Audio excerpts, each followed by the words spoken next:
Hello, j'espère que tu vas bien.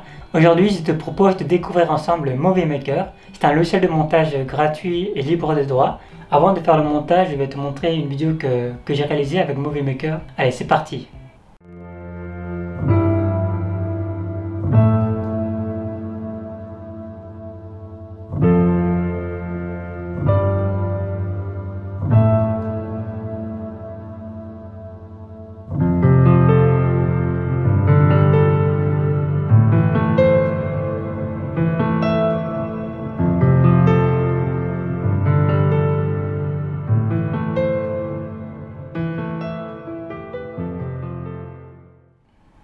Maintenant, on va passer au montage. Et pour ça, je vais ouvrir mon logiciel de montage. Donc, tu vois qu'il y a deux espaces, il y a deux panneaux. Donc, le panneau de gauche, c'est le panneau de visualisation. C'est là où tu vas visualiser tes rushs, tes vidéos. Le panneau de droite, c'est ton panneau projet. Donc, c'est là où tu vas placer tes rushs, tes vidéos, tes images et ta musique. Et c'est là où tu vas principalement faire ton montage. Maintenant, ce qu'on va faire, c'est importer tes fichiers. Et pour ça, tu as trois méthodes. Tu peux soit ajouter des vidéos et des photos dans la barre de menu, soit tu peux importer à partir de ton panneau projet, ou soit importer directement à partir de tes fichiers. Donc, je vais utiliser une option au hasard. Voilà. Et ici, je vais directement touche les sélectionner. Ce que je peux faire, c'est les déplacer. Donc, je vais sélectionner une vidéo par exemple. Et on voit qu'il y a le bord bleu, ça indique que j'ai bien sélectionné la séquence. Je clique dessus et je peux le déplacer. Je peux le mettre à la fin ou le remettre au début. Donc tu vois bien qu'à gauche, tu sais visualiser. Dans ma première séquence, il y a du bruit, mais j'ai pas envie d'avoir le bruit, je vais l'enlever. Donc pour ça, je clique dessus, je vais dans volume de la vidéo et je mets à 0. Si je laisse ma souris sur une séquence, on voit qu'il y a des informations qui apparaissent, à savoir séquence 2, la durée, transition, panoramique, effet, vitesse. La troisième séquence dure 9 secondes et la dernière séquence dure 4 minutes. Je vais soit raccourcir mes séquences ou les allonger. Ma séquence 3, elle dure un peu trop longtemps, elle dure 9 secondes. Ce que je vais faire, c'est que je vais déplacer ma tête de lecture, qui est la barre verticale, de gauche à droite. Donc je veux m'arrêter pile au milieu. Donc je vais placer ma tête de lecture ici et je veux tout ce qu'il y a après ma barre de lecture, je veux le supprimer. Soit il y a deux méthodes, soit je peux fractionner, soit je peux utiliser l'outil découper. Donc ici je vais utiliser l'outil fractionner. Voilà. Et tu vois que ma séquence a bien été séparée en deux parties et je vais supprimer la partie de droite avec l'option delete. Voilà.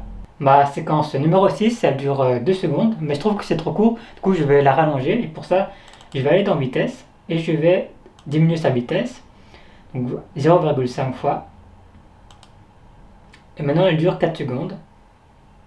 Pour la dernière séquence, elle dure 4 minutes et pour ça je vais la raccourcir. Donc je vais dans vitesse et je vais tester 32 fois. Et là elle dure 7 secondes, donc ça c'est bien. Du coup on voit que les gens marchent super rapidement et je trouve que ça donne un effet assez waouh. Tu as deux pistes dans Movie Maker, tu as une piste vidéo et une piste audio.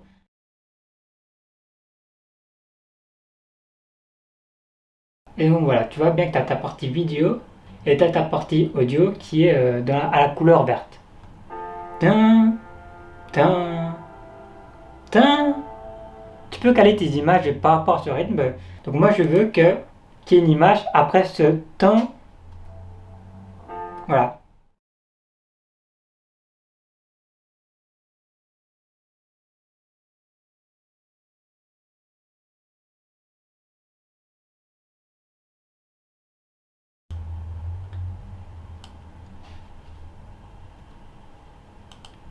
Voilà. Ah, je pense qu'on y est bientôt. Regarde. Ah voilà.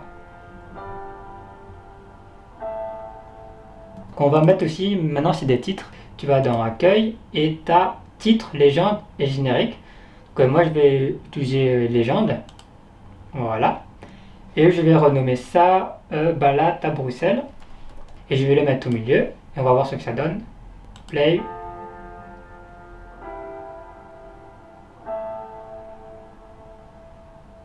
J'ai envie qu'il y ait un effet qui apparaisse. Je vais utiliser le deuxième effet. Voilà. ce qu'on peut faire, c'est rajouter un petit générique de fin. Je vais dans Accueil, je vais mettre générique de fin. Je vais mettre Production. Je peux juste déplacer le texte et je vais le mettre ici. Et ça, je supprime et je vais faire Play. Et comme ça, j'ai mon générique de fin qui apparaît à ma dernière séquence. Donc, on va prendre par exemple cette séquence-là et on va lui ajouter une transition. Alors, on va tester celui-là par exemple. Voilà. Alors maintenant, j'ai envie de modifier la couleur. Pour ça, je vais dans Effets visuels et là, tu as des effets qui correspondent plus ou moins à des filtres. Par exemple, je vais mettre noir et blanc. Voilà. Il est en noir et blanc. On peut appliquer un zoom ou un panoramique. Et pour ça, je vais dans Animation. Et à droite, il y a panoramique qui zoom. Et je vais utiliser celui-là. Je pense que c'est un zoom avant, on va voir.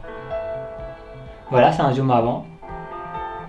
Tu peux aussi te filmer avec ta webcam. Tu peux enregistrer une narration, donc faire une voix off, ça c'est intéressant aussi. Tu peux faire un instantané, donc instantané c'est prendre une photo d'une de tes séquences. Tu peux faire pivoter à gauche ou à droite, on va tester. Voilà, gauche, droite. Tu peux diminuer la luminosité ou l'augmenter. Alors maintenant on va l'exporter. Je vais dans Accueil, on va dans Enregistrer le film. On peut faire recommander pour le projet. Voilà, j'espère que j'étais clair et maintenant je vais te parler des avantages et des inconvénients.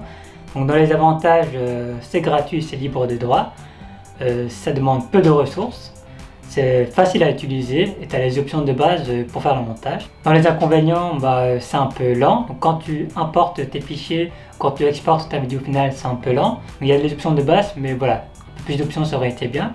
J'espère que la vidéo t'a plu et n'hésite pas à me dire ce que tu en as pensé. Et si tu veux d'autres astuces, d'autres tutos, n'hésite pas à me dire en commentaire. Allez, ciao ciao!